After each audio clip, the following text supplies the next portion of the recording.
Good morning and welcome to the Morning Expresso by the Indian Express.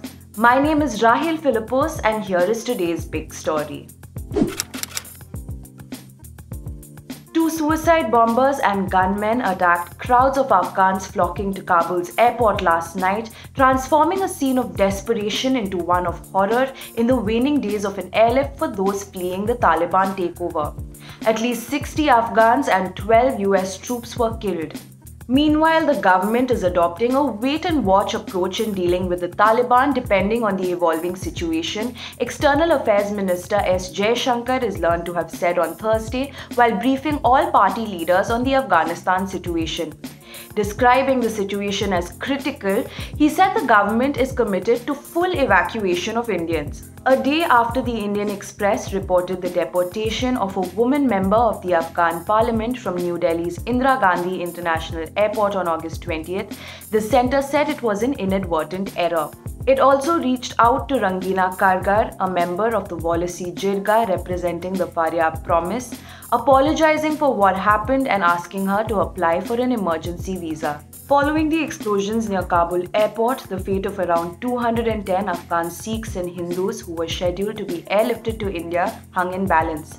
The Pentagon has so far said that some civilians and US service members are among the casualties, even as the Taliban said that at least 13 people were killed, including children, and many Taliban guards were wounded.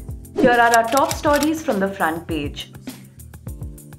India has administered at least one dose of the COVID-19 vaccine to half its eligible adult population as it crossed 61.1 crore vaccinations countrywide. According to the government, based on the projected mid-year count for 2020, the total population of the country aged 18 and above is approximately 94 crore. Now here are some of our must-reads. Despite a decisive victory at a local tournament in Jaisalmer, a small cricket team from Chaudhriya village in Rajasthan has been suspended from the event over a typo. When the scores of the match were being uploaded to an app, autocorrect changed the name of the team from Talib Cricket Club to Taliban Cricket Club. In the days that followed, right-wing outfits accused the team of being inspired by the Taliban ideology and calls were made to take actions against the members. The Civil Aviation Ministry has notified the Drone Rules 2021, making it simpler for operators to start using drones by lowering entry barriers.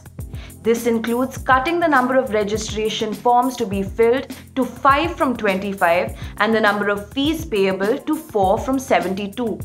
Significantly, however, the restrictions on operations beyond visual line of sight have not been lifted. The Manipur High Court has challenged a recent order by the Deputy Commissioner of Bishnupur District, Krishna Kumar, asking all government employees, including teachers, to get vaccinated against COVID by August 31st, failing which their salaries will be withheld from next month. What exactly is a size 14? How does a medium tag in the US fit a person with a larger physique in India? An Indian survey called India Size is attempting to answer all of these questions. A joint initiative of the Ministry of Textile and the National Institute of Fashion Technology, the aim of the project is to introduce a new standardized size chart for India in the ready-to-wear clothing sector. And finally, Olympic champion Neeraj Chopra asked people not to amplify their vested interests and propaganda by twisting his comments from a recent interview and alluding to Pakistan javelin thrower Arshad Nadeem taking his javelin on purpose during the Tokyo Games.